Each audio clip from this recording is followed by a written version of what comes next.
네, 가공 저장학입니다. 이 저장학에 있어서 또 가공학에 있어서 가장 그 공통적으로 많이 들어가는 부분이 사실 열 처리하는 부분인데 이 열 처리는 식품을 조리하는 것이나 가공하는 것이나 양쪽 다 무척 중요합니다.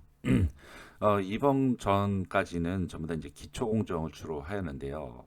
기초 공정이 약간 낯설긴 하지만 그래도 잘 익혀두시길 바라겠고 기초 공정 중에서 나중에 좀 더 중요한 부분들은 다시 추려서 이 열 살균 이 이론 이후에 다시 또 뵙기로 하겠습니다.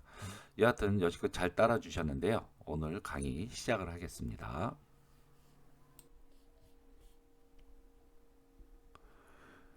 네, 이번의 주제는 가열입니다. 식품 가공과 저장 부분에서 특히 이제 가공 부분에서 가열 처리하는 부분들이 굉장히 많고 그 대표적인 것이 이제 살균 공정이라고 얘기를 할 수가 있겠습니다. 살균 이론에 들어가기 전에 먼저 열에 대해서 한번 얘기를 해볼까 하는데요. 가열에 대한 일반적인 사항으로서 그 열 에너지의 단위를 주로 이제 칼로리로 얘기를 하죠. 칼로리. 어, 아니면 이제 킬로칼로리 이렇게 얘기를 해서 이거 여기서는 대문자로 이렇게 칼로리로 이렇게 표시를 하기도 합니다.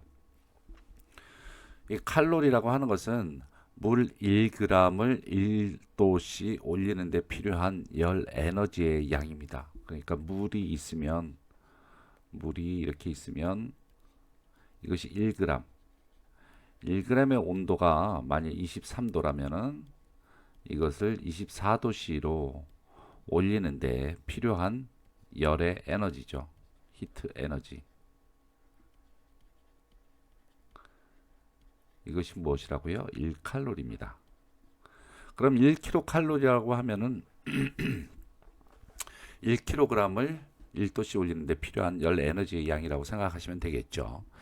자, 여기에서 열을 부르는 그러한 단어들이 굉장히 많이 있는데요. 현열이라고 하는 것은 sensible heat라고 해서 어떠한 물질이 열을 가해서 그 열을 가하는 정도에 따라서 온도가 올라갈 때, 즉 열을 가하는 정도에 따라서 온도가 올라갈 때 여기가 온도라고 하고요.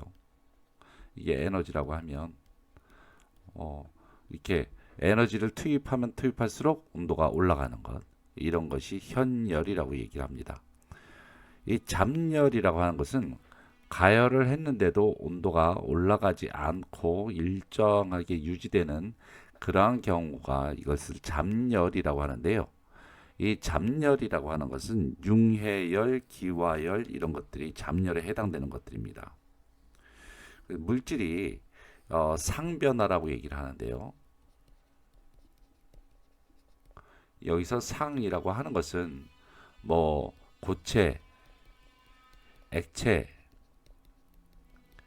기체와 같이 어떤 물질의 그러한 형상이 바뀌어지는 것을 얘기합니다. 이런 상변화가 고체 상태에서 액체 상태로 변할 때 이를 융해열이라 그러고요. 만일 액체 상태에서 고체 상태로 된다 그러면 이것을 응고열이라고 하겠죠. 그렇기 때문에 융해열이나 응고열은 서로 같은 그런 개념이라고 생각하시고 상변화가 서로 다른 것뿐이다라고 생각하시면 될 것 같아요. 그렇다면 이제 기화열은 아시겠죠? 액체에서 기체로 변할 때의 잡열입니다. 만일 기체에서 액체로 된다 그러면 이것은 응축열이라고 얘기를 하죠.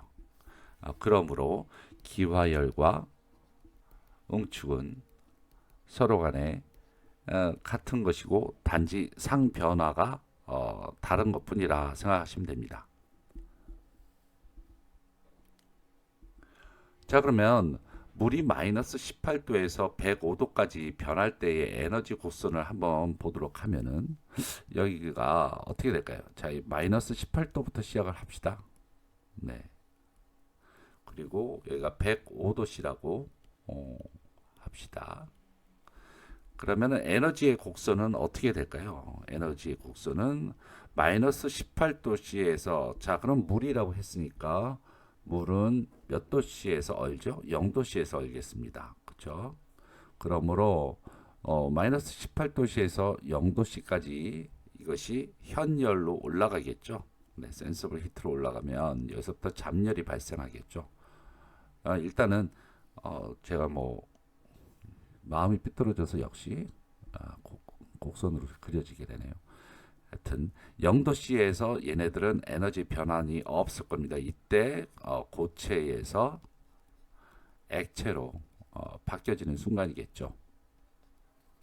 그런 다음에 100도씨에서 끓게 되겠죠. 100도씨에서 끓는다는 얘기는 액체에서 기체로 된다는 얘기입니다. 저기까지 올려야 되는데 또 삐뚤어지겠죠. 모르겠습니다. 야, 옳지. 네, 여기까지는 또 현열로 올라갈 겁니다. 에너지가 투입하는 대로 100도씨까지 온도가 변하겠죠. 그러면은 여기서 또 다시 액체에서 기체로 되므로 얘들이 잡열을 거치고 다시 완전히 기체가 된 다음부터는 이와 같이 현열로 다시 올라가겠죠. 네, 이것이 바로 이제 물이 마이너스 18도씨에서 105도씨까지 변할 때의 그러한 곡선이고 에너지 곡선이고, 여기에서는 현열, 여기에서는 잡열, 여기에서는 현열, 여기에서는 잡열, 여기에서는 현열이 되겠습니다.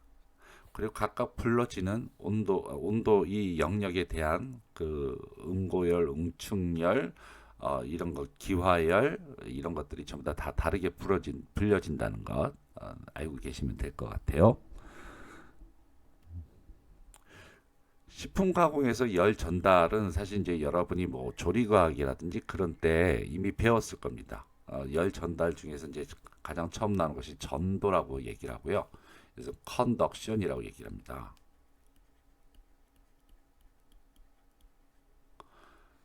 이것은 물질의 개개 분자가 가지고 있는 운동 에너지가 차차 인접한 분자로 직접 전달되는 현상으로서 이 분자 자기는 진동만 하고 있는 것이죠. 실제 이동하지는 않는 것입니다. 그래서 열이 만일 여기에서 열이 가해진다 그러면 얘네들은 진동을 하면서 이렇게 달라지겠죠. 열을 받아들이고 다시 또 열을 받아들이고 또 열을 받아들이고, 네, 이쪽 부분 왼쪽 부분 좀 식어가겠죠. 네, 이렇게 되겠습니다.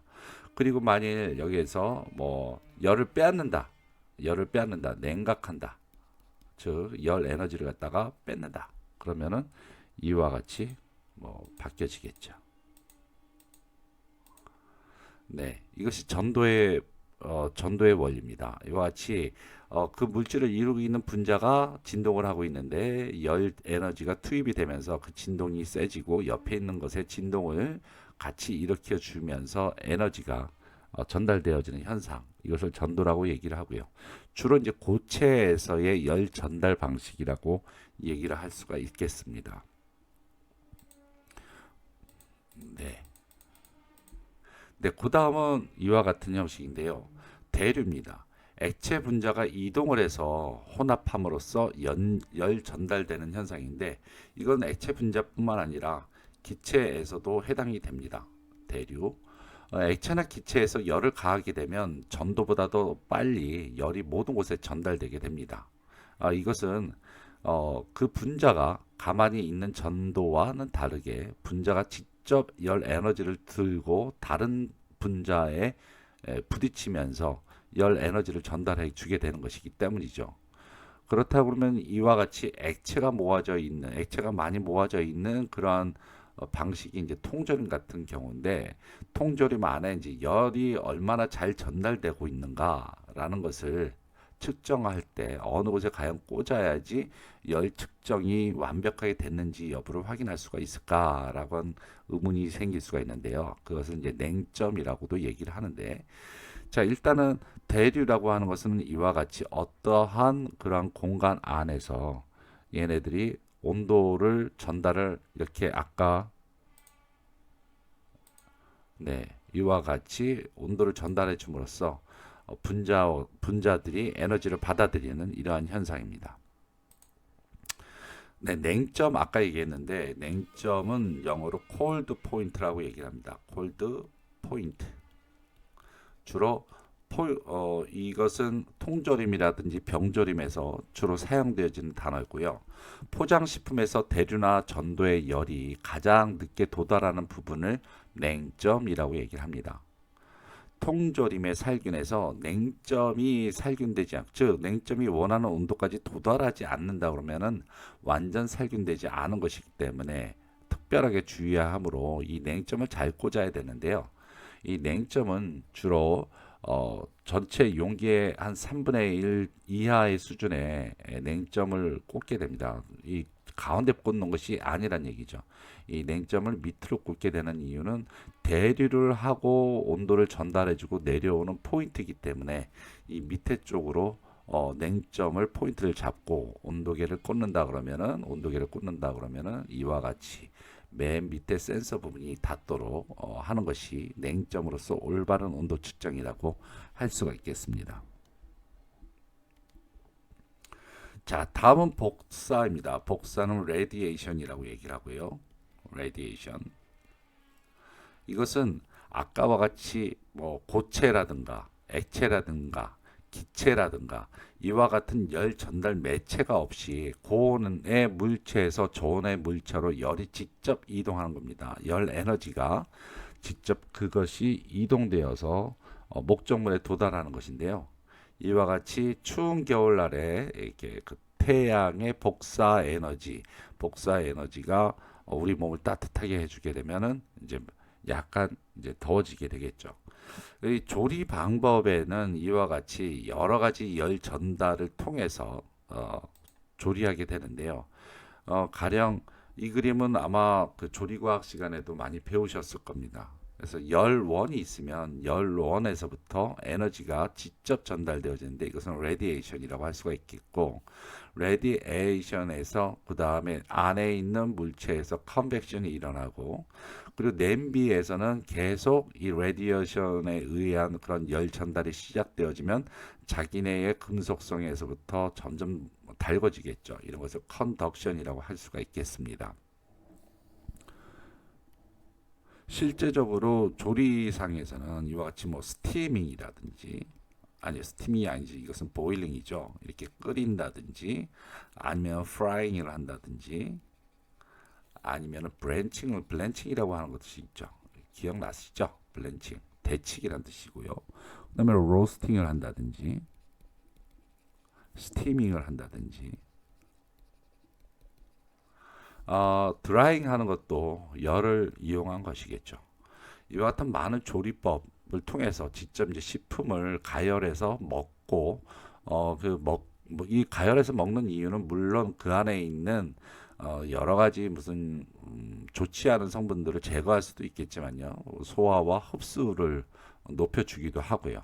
또 한편으로는 그 안에 이제 있는 미생물이라든지 좋지 않은 식중독균을 제거하는 목적도 있습니다. 식품에 있어서 그 위생 기준이라든지 그런 거 보시게 되면은 식품의 중심 온도가 일단 75도씨까지 도달해서 1분 이상 살균하는 것을 원칙으로 하고 있고, 만일 조개류나 어패류 같은 경우는 85도씨로 정해져 있죠. 법적으로. 지금은 이제 가공 시간이잖아요. 조리 과학이라기보다도 가공 시간이기 때문에 실제적으로 가공식품에 전달되어지는 열 통해서 만들어지는 여러 가지 식품들, 뭐 대표적인 것이 이제 우유 같은 것이죠. 우유 같은 경우에도 여러 가지 우유의 살균 방법이 이미 우유 공정에서 여러 번 배웠겠지만, 뭐 LTLT라든지 HTST 아니면 UHT, 이미 알고 계시겠죠? 이런 살균 공정. 그 다음에 통조림에서도 121.1도씨에서 그 다음에 15분 살균하는데, 이것은 약간 가압을 가해서 1atm, 즉 1기압보다도 높은 그런 기압에서 가해서 스팀으로 고온으로 멸균을 하게 됩니다. 여기 있는 우유의 살균 조건보다도 굉장히 시비어하다, 즉 엄격하게 살균을 하게 되는데, 실제적으로 통조림 식품이 개발되어지고 많은 사람들이 통조림을 먹고 식중독으로 죽은 그러한 사건이 외국에 있었어요. 그래서 이 통조림 안에는 어차피 미생물이 살 수가 없는 혐기적인 조건인데도 불구하고 미생물에 의해서 여러 사람들이 이제 죽음에 이르게 됐는데 그 주요한 균이 이제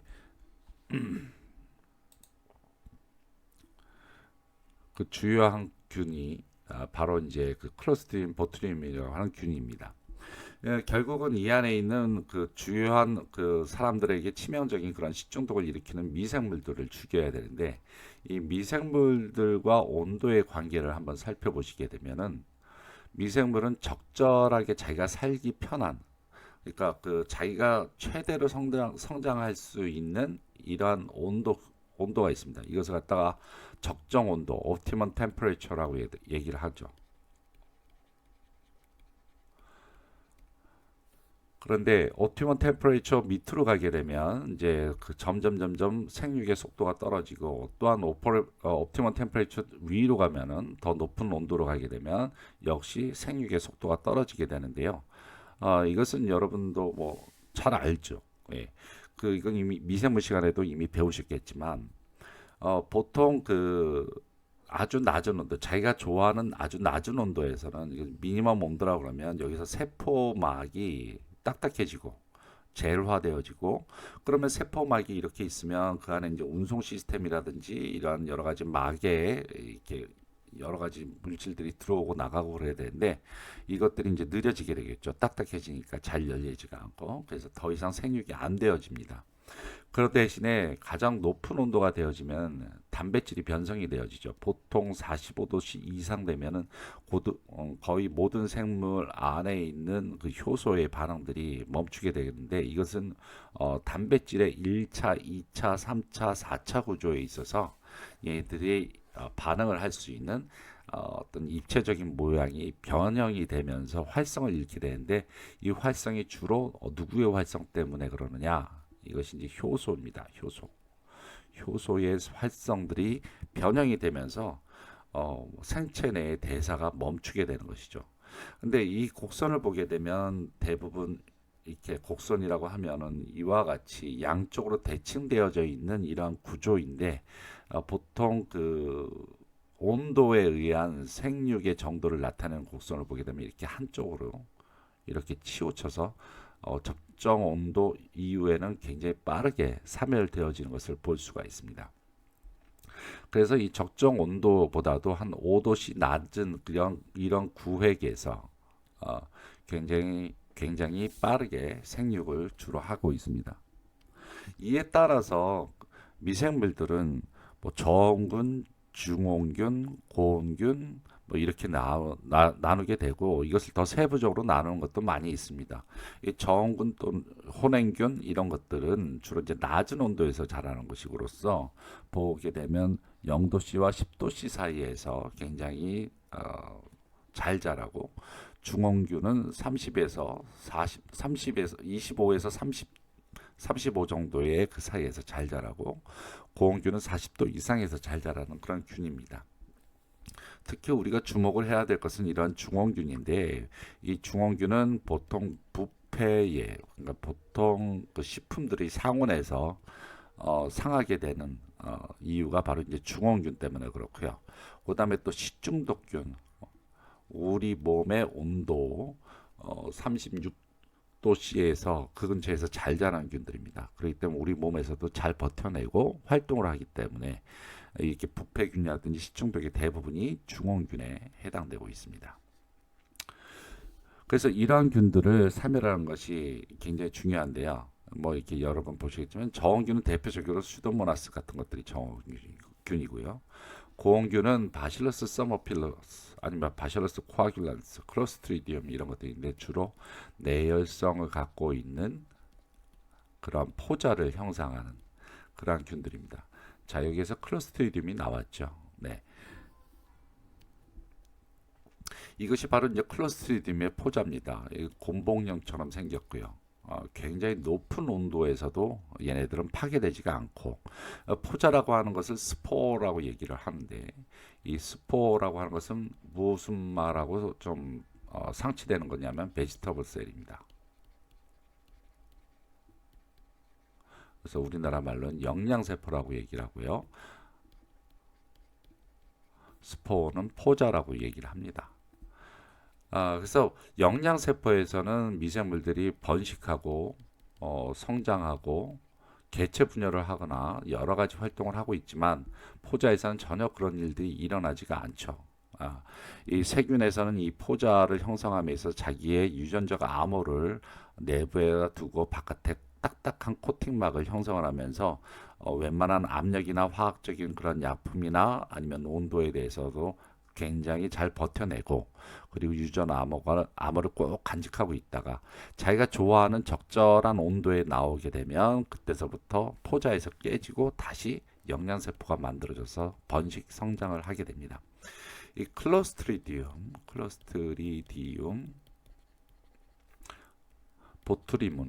보투리눔은 보투리누스균이라고도 얘기를 하고요.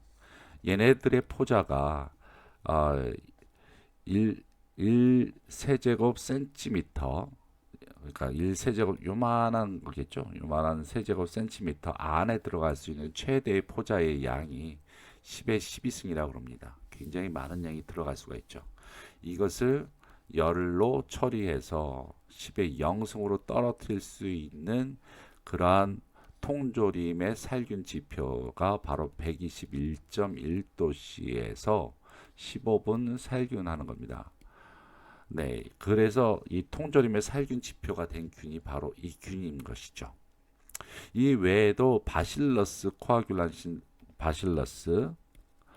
코아귤란스라든지 서머스테아로필러스라든지 이런 것들도 역시 통조림에서 유해한 식중독균이지만, 일단은 통조림의 살균 조건을 만들어낸 클로스트리디움 보tulinum은 과거에도 많은 사람들 죽였지만 얘 덕분에 완전한 멸균되어진 통조림 살균 조건을 형성해서 우리가 안전한 식품을 먹게 해준 그러한 균이라고도 할 수가 있겠습니다. 네, 이와 같이 하여서 식품 가공 및 저장에 있어서 살균 이론을 다음에는 들어가겠는데요.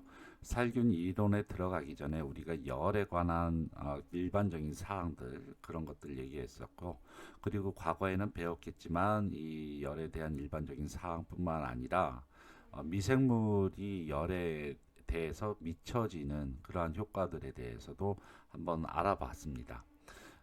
요것은 이제 다음에 이제 D값, Z값이라고 하는 새로운 것이 많이 나오게 되는데요. 이 D값, Z값이라고 하는 것은 앞으로서 굉장히 중요한 부분이고요. 가공학 부분에 있어서는 어쩌면 이제 공학에서는 이것을 좀 더 자세히 다루지만 가공에서는 개념 정도를 이해해 주시는 것이 굉장히 중요할 것 같습니다. 그렇지만 D값, Z값을 가기 위해서는 우리가 미생물에 대한 그러한 확실한 정보를 알고 계셔야 되고요. 그 다음에 열을 얘기하니까 열에 대한 기본적인 그러한 이론들에 대해서 알고 있고, 또 단위에서도 알아야 됩니다. 그래서 오늘은 그것들을 위주로 해서 한번 알아봤습니다. 수고했습니다.